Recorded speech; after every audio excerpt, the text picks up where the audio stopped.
Otep, cher Kamit, je vais faire ce petit partage avec vous aujourd'hui en ce qui concerne une situation très délicate que certaines jeunes femmes vivent de nos jours.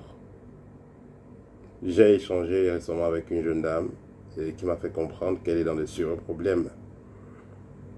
Et ces problèmes, elle ne sait pas à qui parler de ces problèmes. Je vais dire ici dans sa famille.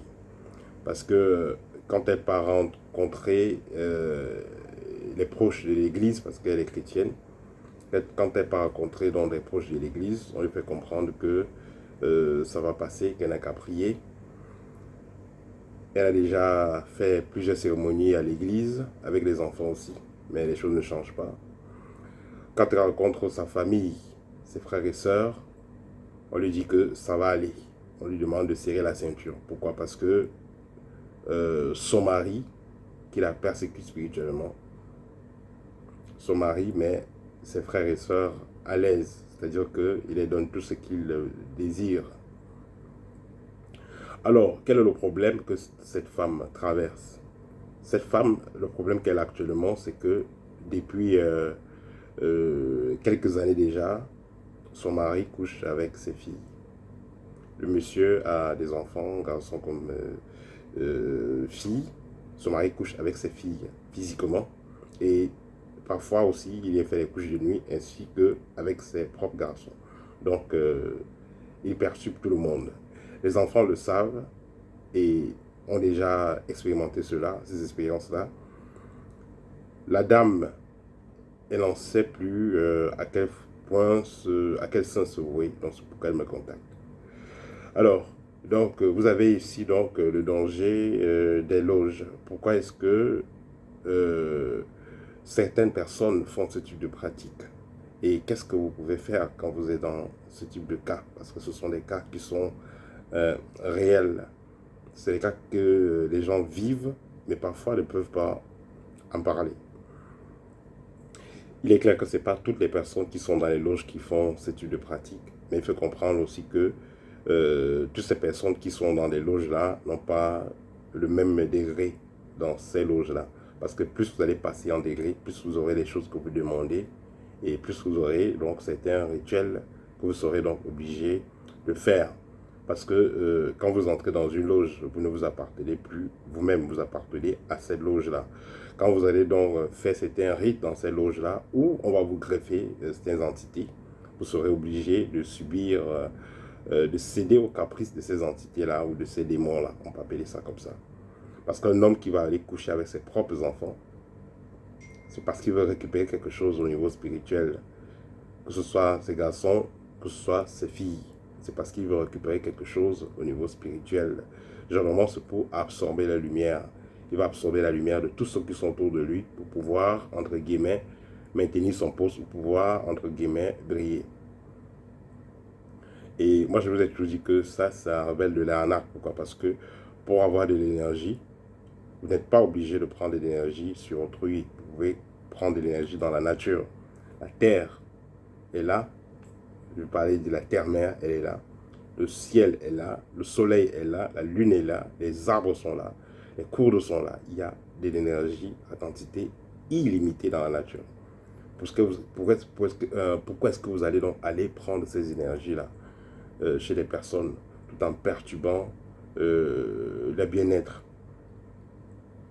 Vous savez, la meilleure richesse, ce n'est pas les maisons, ce n'est pas la voiture, ce n'est pas les entreprises, ce n'est pas ça la meilleure richesse. La meilleure richesse, c'est de pouvoir vivre en harmonie avec les siens.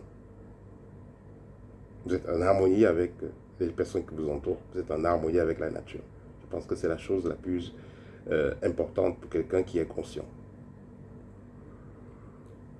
Comme on le dit souvent, ça ne sert à rien d'être dans un château. Vous vivez dans un château et vous êtes tout seul dans ce château. Il n'y a personne. Pour moi, c'est pas de la réussite du tout. Alors, cette dame, comment elle se retrouve là? Vous savez, avant de se mettre en couple avec une personne, il est important d'étudier la personne. avant de faire des enfants avec une personne, il est important d'étudier la personne. Parfois, vous partez, vous allez rencontrer des voyants, des marabouts et tout. Vous allez dire, bon voilà, je vais épouser telle personne, comment est-ce que tu vois la relation? La personne peut juste voir des symboles qui symbolisent par exemple une réussite matérielle. Parce que c'est un peu comme un puzzle. Et on va vous dire que bon, on vous voit heureuse, on va vous dire par exemple, on va avec une grosse voiture, on va dans une grosse maison avec des enfants. Donc pour vous, c'est la réussite. Mais en fin de compte, vous êtes un peu déçu. Vous voyez parfois des pasteurs qui divorcent ou des gens qui font la spiritualité qui se séparent. Façon de dire que ce sont des signaux et c'est à chacun d'interpréter en fonction de son niveau de maturité. Vous avez donc épousé un homme parce que vous avez vu, il a une belle maison, il a un beau poste, un bon poste, vous commencez à lui faire des enfants. Cependant, vous devez prêter attention sur certains points. Où est-ce qu'il est casé, spirituellement parlant? Quel type de pratique spirituelle il fait? Est-ce qu'il est dans quoi? Est-ce qu'il est dans ceci ou dans cela? Il est important de savoir cela avant de vous engager avec une personne. Mais il y a des cas où vous pouvez être avec quelqu'un, vous avez fait par exemple l'université ensemble, vous décidez de vous mettre ensemble, la personne n'était pas dans les choses compliquées. Mais il faut comprendre que généralement, quand quelqu'un entre dans une loge, on lui demande d'introduire sa femme. On lui demande de faire entrer sa femme dans la loge, d'introduire sa femme. Si elle ne veut pas, il peut demander de façon subtile. Si elle ne veut pas, elle prend sa position. Il peut dormir la carte, mais ici dans ce cas, cette femme n'aura pas d'avantage. Mais vous avez dans des cas où vous avez une femme qui est avec un jeune homme qui décide d'entrer dans une loge où ils évoluent ensemble. Après, il dit, bon, pour atteindre tel niveau dans son boulot ou dans ce qu'il fait, il doit entrer dans telle ou telle loge. Et la dame, elle accepte. Dans ce cas, il va lui donner tout ce qu'elle veut. Et ils vont être longtemps, ils vont cheminer longtemps ensemble. Pourquoi? Parce que là, c'est, on va dire, c'est deux sorciers, carrément. Ils vont cheminer longtemps ensemble. Et ici, la femme va apporter à cet homme ce dont il a besoin. Il y aura toujours, dans tous les cas, un prix. Il y aura toujours quelque chose qui va contrebalancer. Il y aura toujours un prix à payer. Vous avez par exemple des cas ici, l'homme est avec la femme, il est entré dans une loge et tout et tout. C'est des enfants qui sont sacrifiés. C'est-à-dire que les enfants ne feront rien à la vie et seront vampirisés à tout moment. Et si le garçon ou la jeune fille est vampirisée la nuit, elle peut voir sa mère, dit qu'elle a tel tel problème. La mère va dire, bon, il fait prier, hein. Voilà, elle va l'embrouiller, elle ne va rien faire de concret pour l'aider. C'est pareil, si l'enfant peut voir son père, peut dire qu'il a tel tel problème, on va lui dire que bon, peut-être qu'il voit trop des films, il faut qu'il boive de l'eau, il aille dormir. Voilà, on va lui faire un signe de croix, tu peux dormir, ça va passer. Pendant ça, la nuit, on vient te massacrer. Voilà, c'est les réalités que les gens vivent. Donc, quand les deux parents sont déjà impliqués dans la chose, vous êtes dans de très sales draps. Donc, dans ce cas, vous avez les deux parents, l'homme qui est dans sa chose, peut-être la maman ne travaille pas ou elle se débrouille quelque part, mais elle a tout ce qu'il faut. Elle est à l'aise. Voilà, je vous ai conté l'histoire d'une jeune fille que j'ai connue personnellement. La jeune fille, elle a été enceinte de son papa 3 fois. Son papa couchait avec elle et sa maman le savait. Et sa maman l'avait attrapé plusieurs fois. Et à chaque fois, le papa, il faisait toujours des cadeaux. Voilà, il achète une nouvelle voiture, il ouvre une entreprise et tout et tout. Et il est donc parvenu au moment où la jeune fille avait arrêté de coucher avec, avait dit qu'elle ne voulait plus coucher avec son papa. Quand elle voyait sa maman disait, elle ne peut rien faire, il faut prier et tout, ça va passer, Dieu pardonne tout. Quand la fille ne voulait plus coucher donc avec son père, son papa a menacé de fermer l'entreprise qu'il avait offert à la jeune fille. Il a menacé de fermer. Et là, elle est obligée souvent de continuer à céder aux caprices de son papa. Donc, vous dites que ce sont des choses qui sont réelles. Il y a des enfants qui sont vraiment coincés et qui ne savent pas ce qu'ils peuvent faire. Pareil, il y a des femmes aussi qui sont coincées, elles ne savent pas ce qu'elles peuvent faire pour pouvoir sortir de leur pétrin. Chaque femme, comme toute personne, aime des bonnes choses. Vivre dans une belle maison, avoir une belle voiture, avoir une entreprise et tout et tout. Mais ce n'est pas tout le monde qui va employer des moyens matiques pour pouvoir arriver, pouvoir réaliser ce qu'il a envie de réaliser. Il y a des gens qui vont passer par tous les moyens, je dis bien par tous les moyens, pour atteindre ce qu'ils veulent. Et ça sera à vous donc de pouvoir sélectionner la bonne personne qu'il vous faut.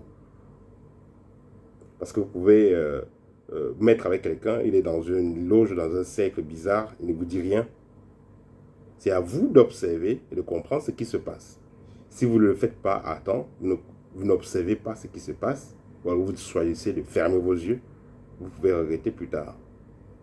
Parce que soit vous êtes avec lui, vous êtes complice dans ses opérations, dans sa sorcellerie, et vous faites des choses ensemble, soit ça pourrait être vous qui serez en holocauste. Ce qu'on a vu des personnes, voilà, il est là avec sa femme, tout se passe bien, la femme sait déjà ce que le monsieur fait, et elle ne veut plus de ça, et elle-même, bizarrement, ce qu'on voit par exemple vivre les femmes de certains pasteurs, en Côte d'Ivoire et ailleurs, c'est le problème que ces personnes traversent souvent. Donc la femme est là, elle a observé les choses, elle veut parler et bizarrement elle a un petit mal d'estomac, un petit mal de tête, on l'amène à l'hôpital et voilà, les choses se passent pas et puis on dit elle est décédée. Après quelques temps, le monsieur se remarie. Justement parce que elle en savait trop et elle empêchait à ce monsieur de réaliser son objectif. Voilà, donc c'est le petit partage que je voulais faire avec vous aujourd'hui. N'oubliez pas que dans l'école, nous avons déjà le livre libre qui vous permet de faire le nécessaire pour vous libérer des cas de sorcellerie et d'emprise de personnes liées à des loges. Mais également, nous avons le programme Reprogrammation spirituelle, Reprogrammation 888.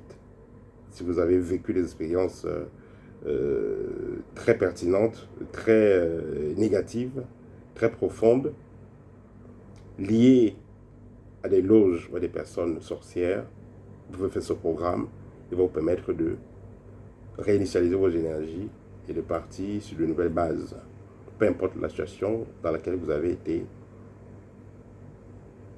inséré. Voilà. C'était le petit partage que je voulais faire avec vous aujourd'hui. Au TEP et à très bientôt.